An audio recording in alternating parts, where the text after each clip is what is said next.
Hi everyone, welcome back to our show with on the Chapters Network. I'm Victoria from Mission Helping Hands. What Mission Helping Hands is, for those of you who don't know, is we are a nonprofit organization and we donate to multiple charities throughout the year. We have different events, and each event the proceeds get donated to another nonprofit organization. So in 2021 we had a goal of $100,000 for the year, and we well surpassed that goal with our donations. We donated to multiple charities. We donated to the Veterans Association, the Hands Foundation, the Retreat, the Heron Project, the Coley Foundation, and a couple of different foundations that help with adult autism. Next year we have a little bit of a higher goal. Our goal for 2022 is we are going to try to raise $250,000. It's a lot of work, but basically how it all started was our founder, Jim, he was looking for a way to give back to the community, which is what a lot of people are doing right now, especially with COVID, and it just took off from there. We are a nonprofit with a bunch of people that work together, and we're all friends, and we work at Meadowbrook Financial, and we were really fortunate throughout the pandemic to make a lot of money, and none of us were laid off, and we just really wanted a way to give back, so we teamed up together and we were able to make a really big difference last year, and that's something that we all are very proud of. So our goal, again, for 2022 is we really want to make a significant impact.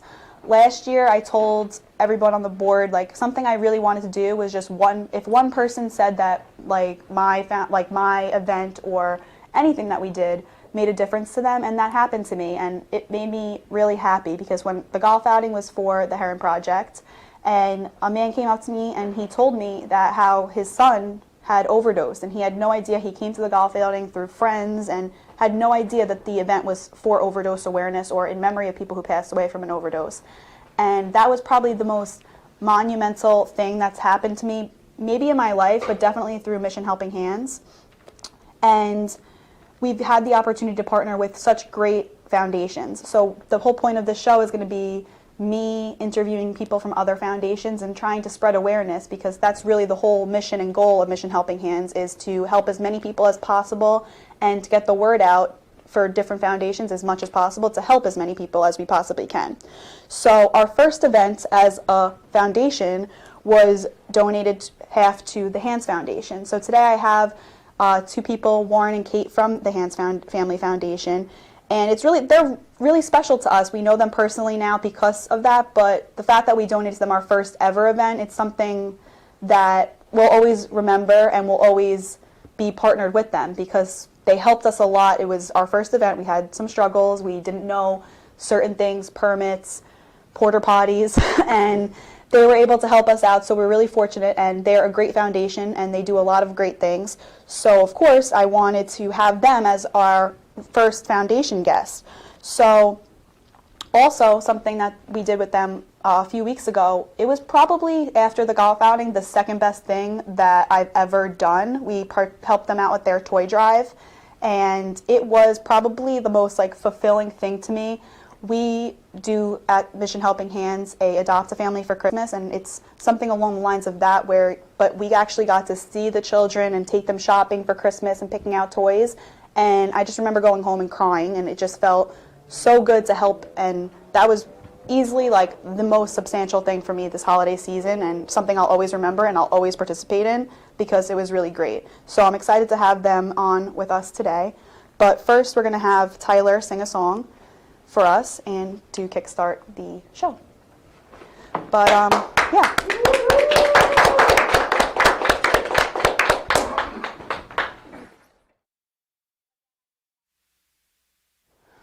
Thank Warren and Kate for coming, because I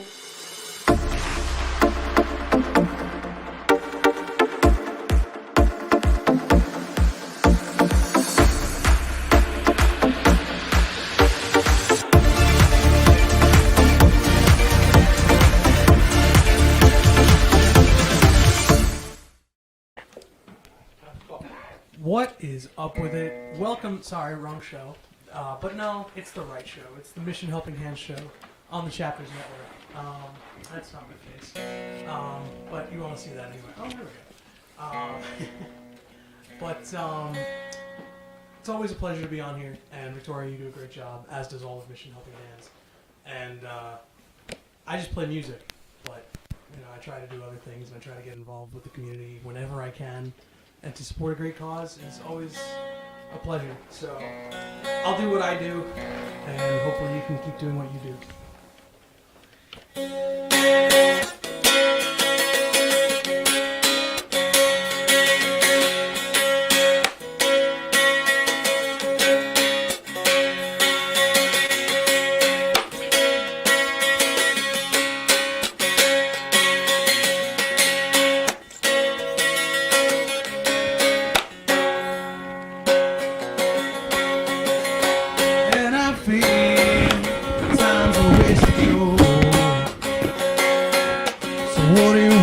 For tomorrow, and I see these are lies to come.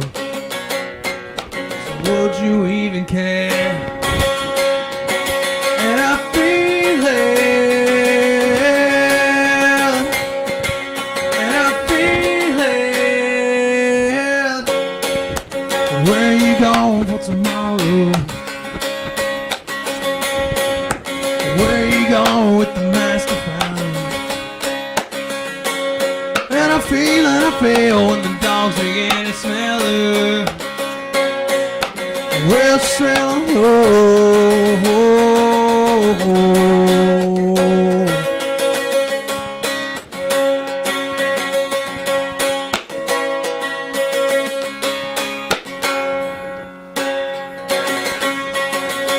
And I feel so much depends on the weather. Where's the raining in your bedroom? And I see these are the eyes of disarray. So would you even care? And I feel it, and I feel it. Where you going for tomorrow? Where you going with the master found? And I feel when the dogs begin to smell her.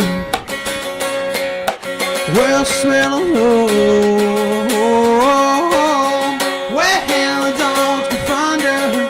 Got some time to wait for tomorrow.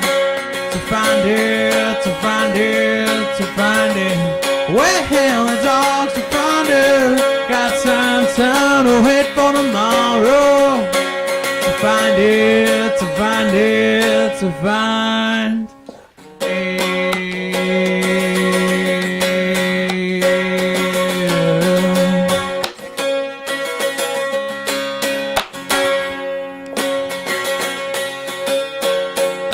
Where you going for tomorrow? Where you go with the mask I found? And I feel when the dogs begin to smell her. Well, smell her. Well, the dogs can find her. Got time to wait for tomorrow. To find it, to find it, to find it. Well, the dogs can find her. Got some time to wait for tomorrow. To find it, to find it, to find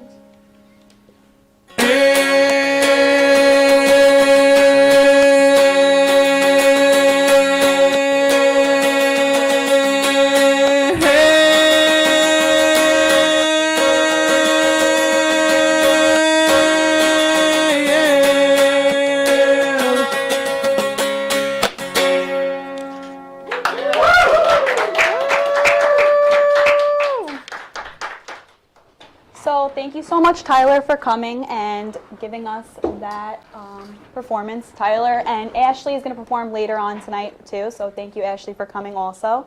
But now I'm going to bring in Warren and Kate from the Hans Family Foundation, and they're going to talk a little bit about what they do. So thank you guys for coming. Thank you. Okay, so first we're going to start, I guess, with Warren, but Kate, you can jump in too. Sure. So Warren, tell me about yourself. You're the founder of... Yep, my name is Warren Hance. I'm the president and the founder of the Hance Family Foundation.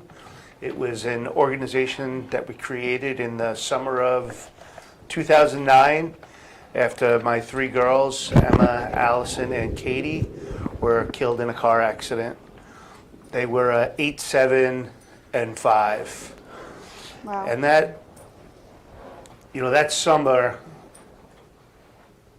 it changed, obviously, my life forever, my family's life forever, but it changed the community forever. And Floral Park, which is where we're all from, or where I'm from, really kind of embraced us, protected us, made sure we were safe, and kind of allowed some of the seeds that we planted that summer, some of the ideas that we started talking about that summer, they allowed us a place to have them to grow and to flourish. And here we are 13 years later, and the organization is way beyond anything I would have hoped or expected, and it's something that I couldn't be more proud of. Yeah. I think it's also so inspiring that you and your family took such a tragic loss and turned it into something that's so amazing. I feel like when I told people, we're donating the first run, it's for the Hance Family. Oh, yeah, I know the Hance Family Foundation. It's something that people, I live in Franklin Square, and it's not just a Floral Park thing. I think it's something that's across all of Long Island, because it's something that's definitely known from everyone. We've gone way beyond Floral Park. We've have a suite of programs that we'll discuss through the course of tonight, but we've put over 120,000 females through our programming in how many states, Kate? 39 states and 14 countries. Wow. So, our reach is, while it started in Floral Park, and that's where it was kind of born and raised, it's gone way, way, way beyond that. And Long Island, the city, everywhere. Yeah. We get to as many places as we can get to. Yeah. So how has this foundation helped you on your journey since 2009? Well, what you start to realize after you've experienced the amount of trauma and loss and grief that I experienced is that you have to make some really, really difficult decisions. And the first decision is whether you're going to live or you're going to die. And that's quite literally a decision that needs to be made. But when you've had 3 young girls, all from the same town, pass away, you realize that there are a lot of people looking at you, and a lot of them are young girls, and a lot of them are going to have difficult experiences in their life, right? We all wind up with different challenges. Mine might seem more severe than others. It's more stark than others. It definitely catches your attention more than others, but everybody's gonna have a time in their life when they have to figure out how they're gonna move forward.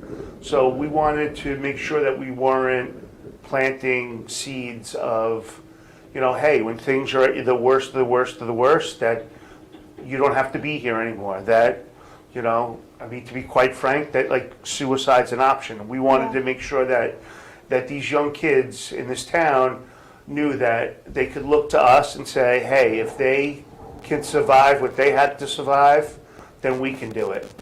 Now that's a line over the years I've heard 1,000 times. It's challenging to hear, because I'm always very aware that, I have my problems and I have my issues and I have my challenges, but the person that's presenting me with that statement or saying that statement to me also has their own challenges, and I make sure never to rank or to rate what somebody's situation is. So, it's an honor to be told that, but I'm just as proud of them as they are of me. I'm following their lead. If they can get through what they can get through, then it's my job to keep fighting. And those things kind of, could really, they start to work each other in a very positive way. Yeah, I find that too. Also with Mission Helping Hands, a lot of the work that we do is driven by some sort of motivation. The golf outing was in honor of my cousin who passed away. The bar crawl for the Coley Foundation was because one of our board member, John, is a firefighter. The VA, our board member Lynn, her fiance is a veteran. So everything, when something hits closer to home, I feel like it also makes you work harder and it makes you the most passionate about it. It was when you have something close to near and dear to your heart that drives it. No, absolutely. And you said earlier about like how do you, what's the process in terms of survival? What what were you saying? I mentioned that you need to make a decision to survive. And the problem with survival is it's really a very hollow and empty space. There's no real substance to survival. You have to have purpose. You have to have a reason. And like you said, sadly, a lot of the reasons, a lot of the motivating factors are not happy ones. But it's about making people that are in similar situations, or it's really kind of letting people know that you have empathy and you feel for them, and that you know their pain, and you're here to help in any kind of small way possible. And what's your best advice for someone that's struggling with a tragic loss like that, or someone who's trying to live? Like you said, you want to live or die. Like what is something that advice you would give to someone that's looking to? I think a lot of the lessons that I learned they don't apply to people with trauma. They don't apply to people that are struggling. They're really kind of lessons that we should all be trying to practice, and I think add a tremendous amount of value to life. And I think really it starts with structure, that you need to have some type of structure to your day. Like for me, I get out of bed, I go to the same deli, I get the same breakfast, I read the same newspaper at my desk, and I do that 7 days a week. Now that people might say that seems silly, you're eating the same, but no, I know when I put my feet on the floor, I don't have to think about what my plan for the day is. I have to think, I got to get to the deli, and I got to get my breakfast, and I got to sit down, and like those kind of little successes, that's what starts to build momentum for a day. Yeah. And there are times where I finish that breakfast and I go home and I go back to bed and I say, I did the best I could today, but that's still a successful day. And then there's other days that I'm able to go about my work, my real job, my foundation work. I'm able to come here and share tonight with you and all the other great people in this room. And it's a different type of success, but it's still a success. Definitely. So I would say whether you're struggling or you're not, that structure, having a structure to your day is really tremendously valuable. Thank you. So were you involved in any charitable organizations before 2009, or you just wanted? I tell people I was like at the back of the classroom kid, right? Yeah, I was involved. I would get stuff in the mail. People said, we're having an event, and I'd write a check. Yeah. And, there's nothing wrong with that. Matter of fact, there's real value to that. It's part of the process. That there's a need. There's definitely a need. So, yeah, that's how I was involved. But what I've learned is that, when you give of your time and your talent and you touch somebody else, you get it back tenfold. So yeah, it's nice to write a check to somebody and you might feel okay about yourself for the day. But you just gave us two examples in your opening, that you went out and you gave your time and you physically participated in something, and you got back 10 times what you gave. Definitely, especially at that toy drive. Me and my mom went, and when we were driving home, we said, I want to be a part of that every single year, because it was just so heartwarming, and the kids were so grateful. And I've done the Adopt a Family Through a Church for 5 or 6 years now with Meadowbrook and Mission Helping Hands. And you go, you get everything that's needed. It's needed because you get the Christmas lists, and these people need these things. But then it's you wrap the presents, you drop it off at the church, and it's okay, well, I hope they liked it and stuff. But when we were in that gym and stuff, more than one time I was crying. And these kids were so grateful and so thankful, and it was definitely the highlight of my whole holiday season. And a lot of the charitable work that we did this whole year, that was probably my favorite thing, and it was 45 minutes. It's obviously it's a great event, and that's kind of how we always.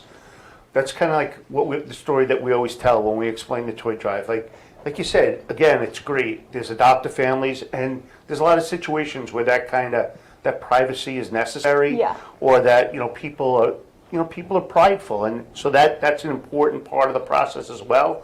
But we're fortunate in a sense that we get to see these kids that we hand Yeah. our toys to. So we tell Definitely. people, like, every single toy that we collect, one of the Hans Family Foundation elves is going to walk some needy kid up, Yeah. and that kid's going to pick his own toy out. Like, we used to let parents in the room, and then we'd realize, wait, the parents are picking out the toy that Yeah. they want the kid to have, Yeah, not what the kid has. So we've learned over the years, just the kids come in, the kids are by themselves, they're with one of our elves, and they can spend as much time as they want looking around as many things as they want, and then they get to pick something that they want and take home. And something that we've learned over the years, and it's in line with what we've been talking about. So many of these kids go up and they say, okay, I can have two. Yeah, you can have two toys this year. So they grab the one, and then they go, I'm going to get something else for my little sister. That happened like every kid I think did something like that. They were like, I'm gonna get this for me and this for my brother, and I'm like, okay, take two for you and two for your brother. I'm stuffing them in the bags. Like, it's like these kids are so grateful. That happened. Probably every child that I walked with did that. There's a lot like that, and that's what I was saying before. Like, you know, my issues are significant. You know, they're you know, my issues are significant. Yeah, But definitely. these kids that we're trying to help, they, like, so many of them are battling so Yeah. young in life with such significant Yeah. issues that, you know, if we're able to change the outcome for one kid in one of those things, it's worthwhile. But that's my point. Like, yeah, to put a smile on a little kid's face on that particular day, Yeah, it's definitely. priceless. Yeah. So Kate, so how did you get involved in the Hans Family Foundation? So I live in Floral Park, and I work in the schools that Emma, Allison, and Katie attended. So I knew them, and I knew Warren and Jackie Hance prior to 2009. And, you know, we just had an opportunity to hear Warren speak about the organization that he founded for his children. But I think, as he always does, he's exceptionally humble about it. You know, the worst of the worst, the unimaginable happened to Warren and Jackie on July 26th of 2009. And immediately they had the generosity and I think the courage to say that they were going to start an organization, a foundation, to help other people. Even as Yeah. Warren said, he knew kids, he knew his daughter's friends were watching. He knew that all of us as community members and people across the country were watching. And we were looking for a way to help, and Warren and Jackie created that path.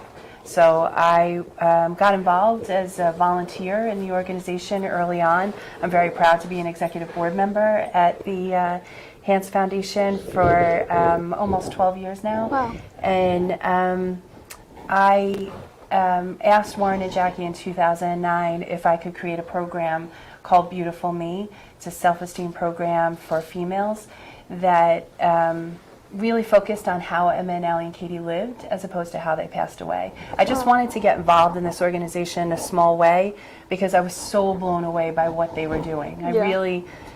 I can't really emphasize that enough. You know, people experience tremendous tragedy all the time in their lives. I think this level or the enormity of this tragedy is rare. Yeah. And despite that enormity, they went out there and started an organization that Yeah. would help other people. That's why I volunteer every day all these years later because of that.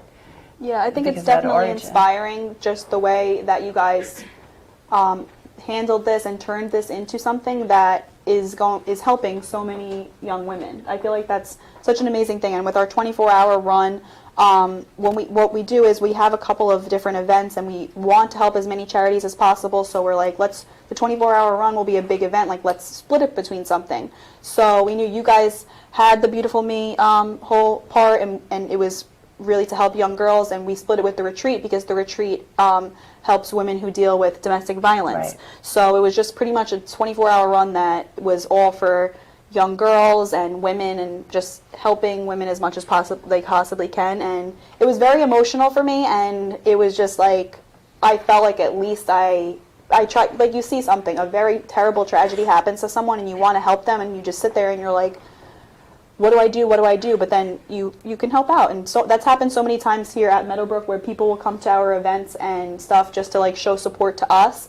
And then they're like, I had no idea this was for this, and I want to help. What do I have to do? And that happened with board members. Like, our board member Scott wasn't on it initially, but he came just to support and help out, and he was like, how do I get involved? And now this year he has his own event where he's having, like, chairing an event. So people get inspired so easily, and they want to help as many people as possible, and I find it inspiring that both of you guys do stuff like that. Well, it's one of the things that sets your organization apart as well, and why we appreciate you so much is because you act and you get out there and not only help support foundations, because you know a foundation doesn't exist without financial support and fundraising, so you provide that all-important lane of fundraising support, but like you said, you also share the mission and share the word, and that's what tonight is. It's an opportunity to talk about why this organization exists and what we do, and hopefully invite some people under the umbrella. So what is the Hans Family Foundation mission?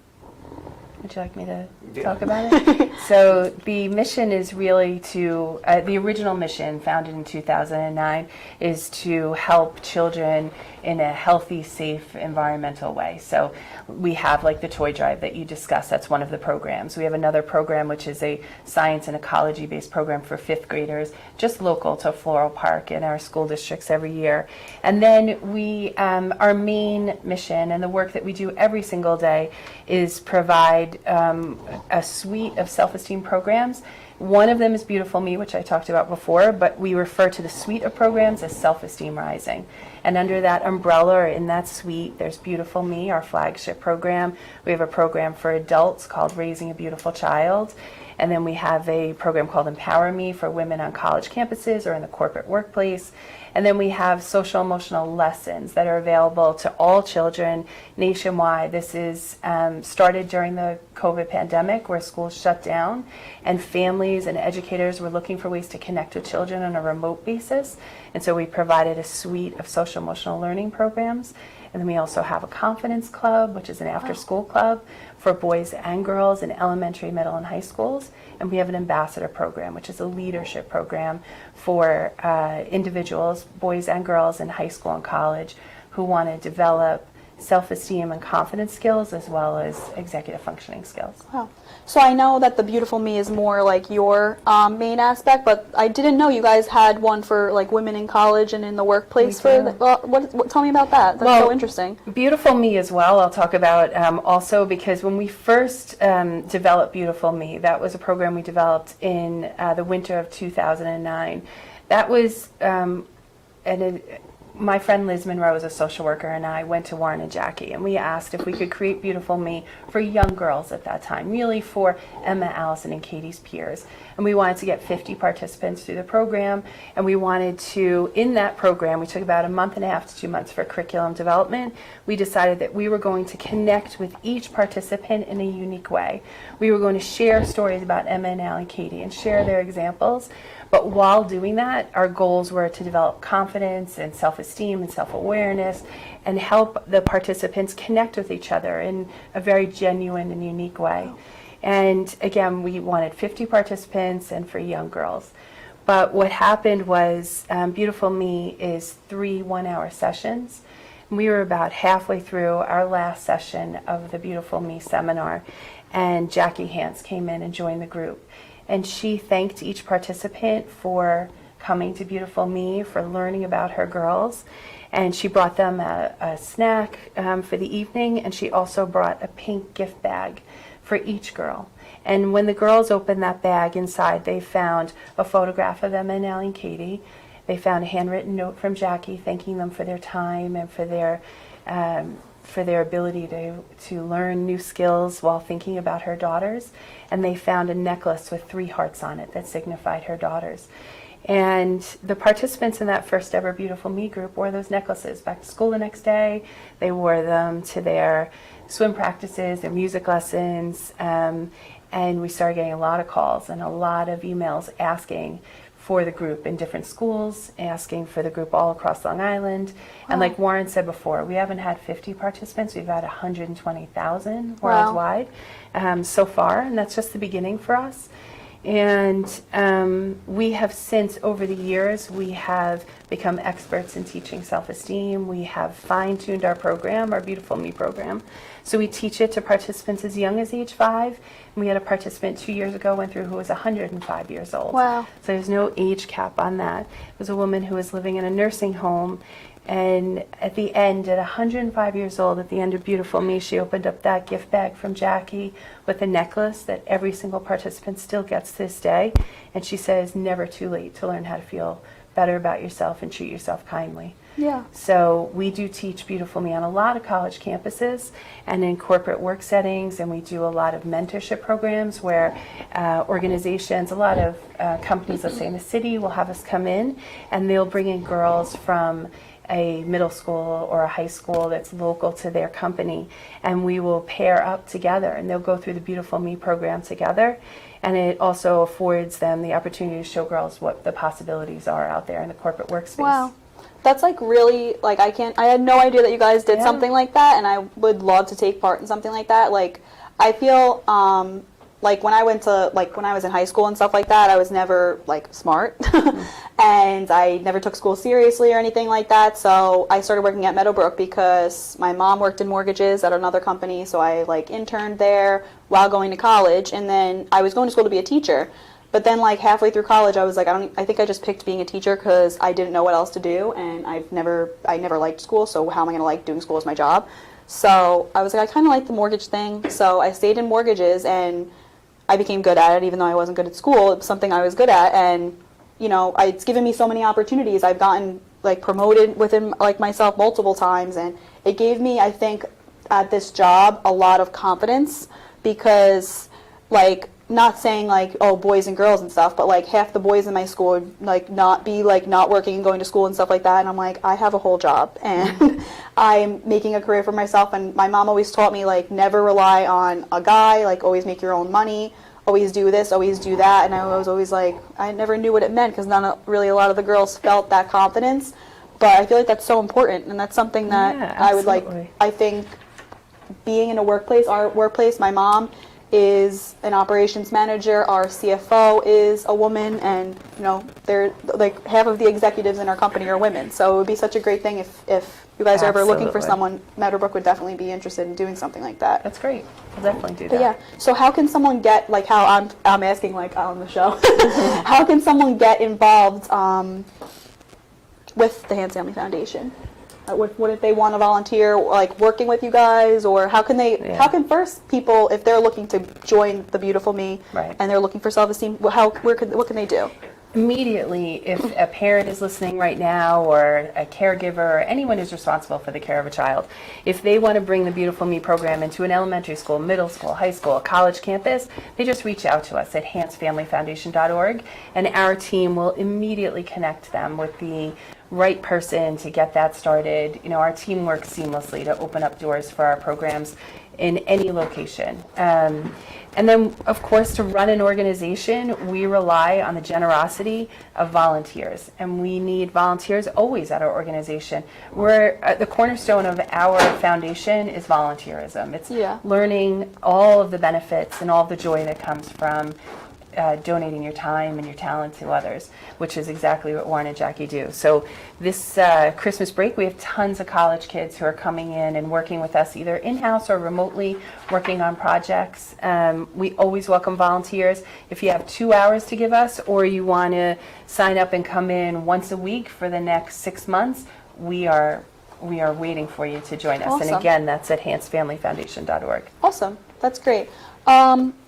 Wow, so I'm really happy, and I'm definitely going to talk to you after the show about that because that's Good. awesome. I knew about the whole Beautiful Me, like with the children in the schools and stuff like that, because I went to Cary High School, which is right by Floral Park, and I'm pretty sure that you guys came in and did that stuff at my school anyway, so I knew of you guys through that, but I didn't know about that stuff, and I feel like that's very important, especially for girls like graduating college and trying Yeah. to go into the workplace. Like holding your own and having confidence in the workplace is something that is definitely very important. If you ask anybody at Meadowbrook, probably the meanest person here, or like the most stubborn person and confident person, because if someone asks me something and I'm like, no, the answer is no, they're like, oh, are you sure? I'm like, yes, I'm sure, I'm positive, but it's because I have a lot of confidence in myself. Okay. And that's definitely something that's not just given. It's something that a lot of people need help doing, and Absolutely. that's so inspiring that you guys have something like that. So you said the people came back from college and they can volunteer. What's it like day to day at the Hans Family Foundation? What do you guys do like day to day with those volunteers? What are the projects they're currently working on that someone can get involved in? Well, we're in a really exciting time right now, which Warren might want to talk about with our new move to Tulip Avenue in Floral Park.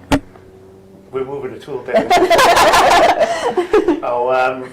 Yeah, we are very fortunate, and we're excited to be moving on to a storefront on Tulip Avenue. We're going to be able to, have the kids from not only our community, but hopefully other communities come in, and more like with the toy drive, that we can actually physically see the kids, and hopefully as COVID winds down, and we can be real good members of the community. That's what we're looking to do. On Tulip Avenue, my grandpa used to own a bar on Tulip Avenue. Oh. Yeah, right over there. That's awesome, though. We'll definitely stop by, obviously. So how has COVID impacted the foundation? How you say with COVID winding down? COVID, when it first hit, which is almost 2 years ago now, we were exceptionally concerned about how we were going to be able to implement our programs. The key to it was always like a room not dissimilar to this. We'd have 15 girls and an instructor, and that was kind of that was part of our pitch to schools, that we're here and we're gonna be in the room and we're gonna guide your girls through this program. And then with COVID, we weren't allowed to be in any of the buildings. We weren't allowed to be in the same room with the kids. So it forced us to shift to virtual, and we moved all our curriculum onto virtual. Now we're able to, like if we used to go to Florida or something, we'd have to get on a plane, but now we're equipped they can go online, we can do instructions online, all our materials online. But what it did was it showed us the opportunity to be able to scale on a much, I wouldn't say larger level, but a much quicker level than we ever thought we were going to be able to do. Because we can go anywhere really in the world tomorrow. Yeah. We're a click away, a phone call away. And so it's been really kind of beneficial to us in terms of on the program side. Yeah, that's awesome, especially because basically with Mission Helping Hands, our events are all, we don't have something that we're helping people virtually. So really the only people that can physically show up to our events are people that are local to us. Even though like the Heron Project, I believe, is based out of Maryland. Like Right. even though we are donating to foundations across the country, our events are really only people that are that are able to attend, Yeah. which stinks. But people are able to donate. But what about those people? I had a woman reach out after I streamed with the Heron Project, and she was like, "I want to come to the golf outing," and I'm like, "Okay, so come to the golf outing." She's like, "I'm in Florida." I'm like, "Okay." So No, it stinks, but that's awesome. We were very, very lucky. We called our supporters. We explained what we were trying to do. That we really wanted to get this material up on the on our website, and our core people that support us came out, and they really helped. They helped us produce the material, helped us get it up there. But COVID was very, very damaging to a lot of foundations that, especially on the smaller side, that were really dependent on that run or that dinner or that whatever event they were running, and it was just gone. Yeah. And kind of like you said with your 24-hour run and how we were able to guide you through some of the ups and downs of running an event like that. You don't know what you don't know till you don't know it. And we just happen to be, like you see Kate and the amount of talent she has. Like, I am just so fortunate that we have her and other people that are so talented that when we started not to knowing what we didn't know, when we didn't know it, when COVID hit, that people had a plan. Yeah. And then we executed that plan, and we executed it really to perfection. We had some other things going on in the background at that time that needed to be modified. Our program, Beautiful Me, was being analyzed by the Judge Baker Center, which is a division of Harvard Medical School. Oh. They were evaluating our program to make us research-based. We were in 3 or 4 school districts in the Boston public school system, and we were forced to kind of pivot on that. We had to pivot away from the in-person to a different type of evaluation, but the evaluation came back with spectacular results. Like the Harvard division of the Harvard Medical School said that our program makes a significant impact in the enhancement of self-esteem for girls. Wow. Yeah. That's amazing. Yeah. That's awesome. Yeah, I definitely feel like the Hans Foundation, now that you guys are able to do like virtual, like that can take you guys are already on such a high scale, that can bring you guys so high up now that people, like you said, Harvard, you could go really anywhere in the world. As long as you have someone like willing to go, you could do anything now that everything's virtual. That's amazing. Yeah, and that's what's been happening through the past year and a half with the 39 states. Correct, in 14 countries. But we also learned through COVID, not only that we were able to deliver the program, but that there was such a significant need for our program. Yeah. Because kids were isolated at home, and they were forced to learn on a computer screen in front of them. And what we're seeing now and what's being studied across the country is the effect of COVID and the lack of social emotional learning growth in children. Yeah. And that's exactly what we're addressing. And with the stamp of approval from the Judge Baker Children's Center at Harvard Medical, we know that our program works, and so you're right, we are able to share that across the country, certainly in large school systems, very easily, but we also know there's a huge demand for it, unfortunately, because of the effects of COVID on children. Yeah, I definitely find it like with children and COVID, I can't understand, even seeing like my little cousins and stuff when they were doing it. My little cousin, I think, was learning like Italian, and my aunt was an essential worker. My uncle was an essential worker, so all schools are closed. So my grandparents were watching my little cousin, and she had to do the work on the computer and the tablet, and she's like doing Italian class, and my grandparents are like, I don't know this, or I don't know how to like do all that stuff, and it's a real struggle. And I feel like a lot of kids definitely struggled with something like this. So I know that definitely is something that everyone should really do. So to wrap it up, what is your guys' goal for 2022? Our goal is to bring our program out larger and wider than we were even doing before this research study was done. And as we look into 2022, we have built for strategic learning across the country.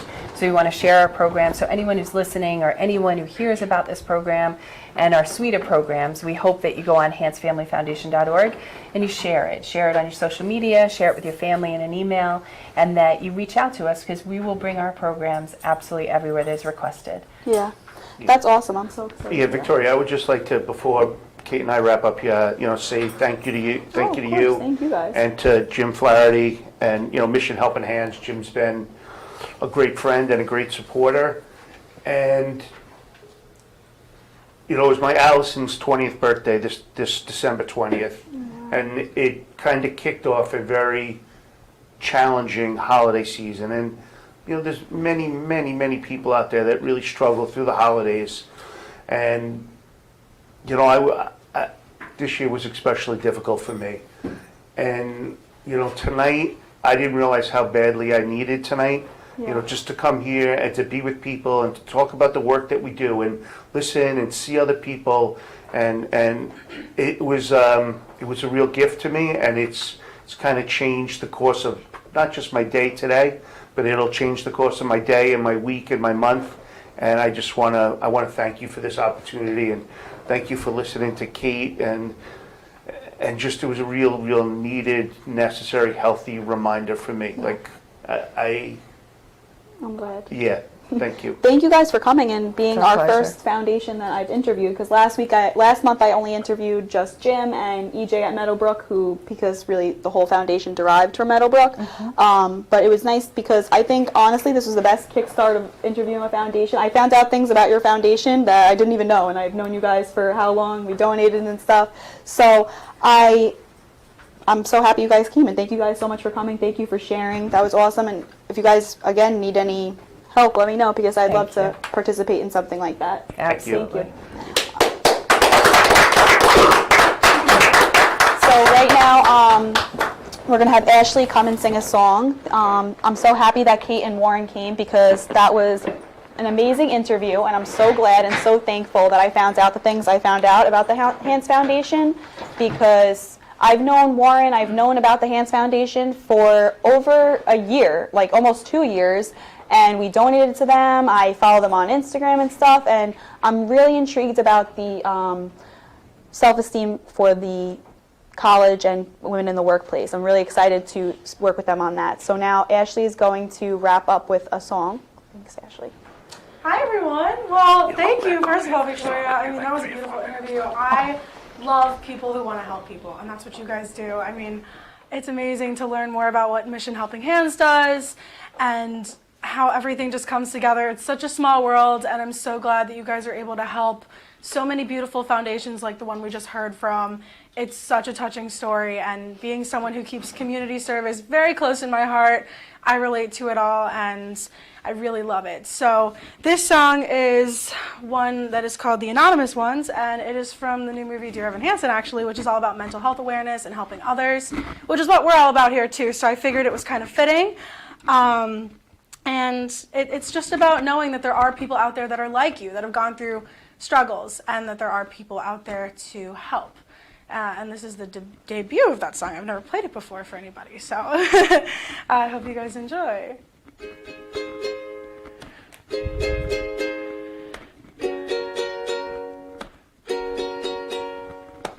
You look around at all the people and wonder just how to be.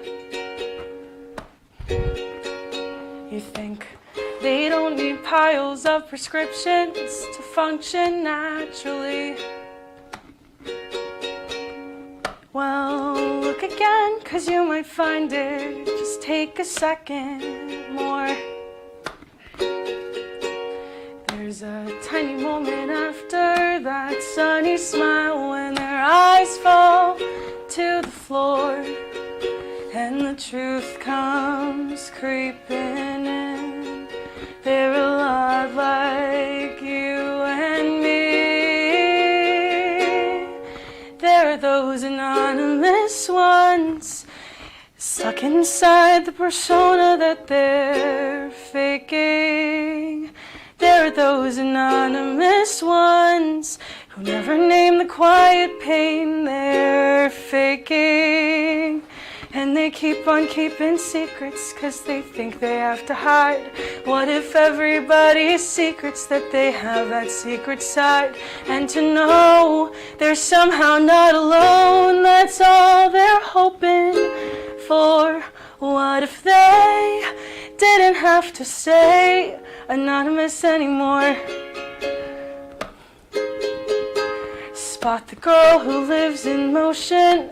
She spins so fast so she won't fall. She keeps a wall of her achievements to keep out the question of without them is she worth anything at all. So no one has to know how deep her cracks might go. There are those anonymous ones who never let you see the pain they carry. There are those anonymous ones who never name that quiet pain they're feeling. So they keep on keeping secrets 'cause they think they have to hide. But what if everybody's secrets that they have that secret side? And to know they're somehow not alone, that's all they're hoping for.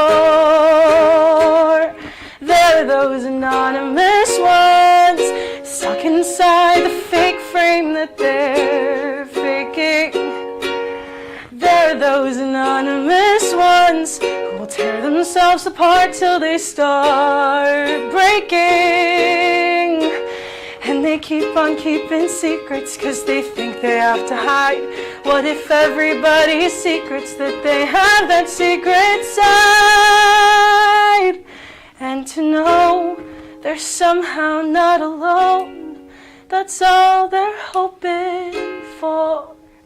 So they don't have to stay anonymous anymore.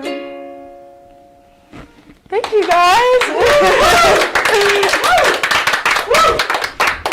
Thank you, Ashley, for that song. That was awesome. That was your first time playing it. You sounded so confident. Thank you. Definitely would not have been that confident for my first time. But yeah, thank you for doing that, and thank you again to Tyler for his song as well. So yeah, thank you. I'm saying thank you a lot, but thank you to Warren and Kate from the Hans Family Foundation for coming and being our first guests. I'm really excited. I'm really excited for basically what we're going to do in the show. Again, each month I'm going to have a different foundation come, their board members, or even our board members from Mission Helping Hands. Today, our board members, Jeff and Lisa, who chaired the 24-hour run, they couldn't come tonight for the interview, but for the future, basically what we're going to do is if I have an event coming up, whoever is chairing at Mission Helping Hands will come, and someone from the foundation that we're donating to will come. That way we could get the point across of what we're going to be fundraising for, what their mission is, and then of course why the board member selected that charity and what it means to them. Because again, everyone really at Mission Helping Hands has a reason for why they want to donate to that foundation. Now that our first year is complete, it's going to be more just who we think needs help or who we found out about, maybe another new foundation that we wanted to support just like us. But to give a little bit of a summary for what's going to be coming for 2022, our first event is going to be benefiting the Veterans Association again. It's going to be at, I think, like a brewery tour. We haven't had all of the particulars mapped out already, but basically it again is going to be donated to the Veterans Association. They have these stand-down events which help disabled veterans, homeless veterans. They give them haircuts, warm clothes, blankets, and help them get their life started. We did donate it again to them last year. We donated over $50,000 to them, I think, or $40,000 to them.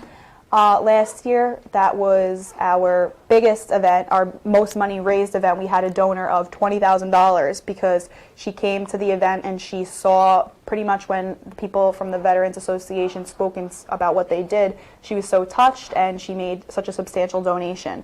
So that was our biggest donor last year, and we're going to be hoping to top that again this year. It's going to be in, I believe, April, and that will be our first event.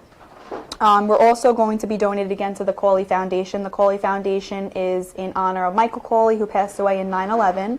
Our board member, John, is also an FDNY firefighter. He was in the firehouse with Michael Cawley, so the foundation touches deep down to his heart as much as a bunch of other people, because 9/11 has impacted probably everybody in some sort of way. So we're going to be donating to them again, of course.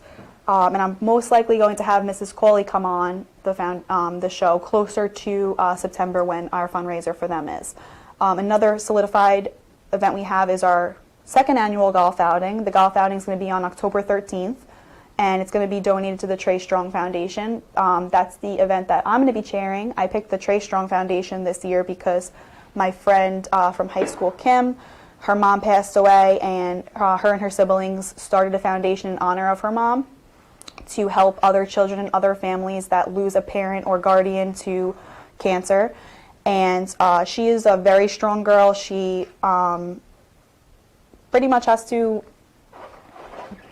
help with her siblings, and so many people in our neighborhood had helped her, so she was telling me how she just wanted to do something substantial herself and help other families as much as she was helped. It was kind of like how Warren was saying with Floral Park, how they all came together and gathered around him and his family. That's kind of what Franklin Square did for Kim and her family. So she wants to, again, give back the same way that Warren did. So we are going to be donating to the golf outing, and for the golf outing, and Kim is going to be coming on probably in October because the event is in October.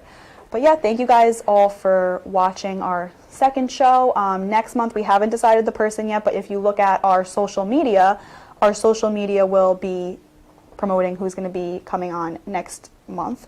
You could follow us in our Instagram. It's Mission Helping Hands LI on Instagram. On Facebook, it's just Mission Helping Hands. And again, thank you to Chapters Network for having us on, and you can always check on their social medias as well for their upcoming shows. I know that Tyler has a show, and there's a bunch of other ones. Ashley has a show. a bunch of other people that have been helping out have shows, and they have other things. So if you don't really relate to our show, you might relate to another show on the network that you can watch. So just follow their Facebook and their social medias at the Chapters Wrap with Steve. So yeah, thank you everyone for watching, and I will see you next month. And thank you to Chapters for streaming. Thank you to Warren and Kate for coming. So yeah.